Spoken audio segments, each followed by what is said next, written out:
చూస్తా చూస్తా కళ్ళు మూసుకొని కళ్ళు తెరిచేసరికి 2 ఏళ్ళు అయిపోయింది. ఇక మిగిలిండేది కేవలం 3 సంవత్సరాలు. ఈ 3 సంవత్సరాల్లో కూడా ఇంకా 1.5 సంవత్సరం ఇలా గడిచిపోయింది అని అంటే ఆ తర్వాత ఎలాగో చివరి 1.5 సంవత్సరం నా పాదయాత్ర కూడా ఎలాగో జరుగుతుంది.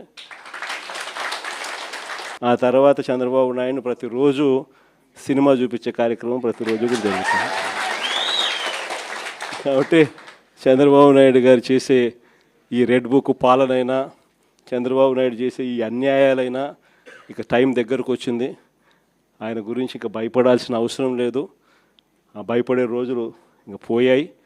ఇక నుంచి చంద్రబాబు నాయుడిని గట్టిగా నిలదీసే కార్యక్రమాలకు శ్రీకారం చుట్టవలసిన రోజులు దగ్గరకు వచ్చినాయని మీ అందరికీ కూడా ఈ సందర్భంగా విన్నవిస్తాను.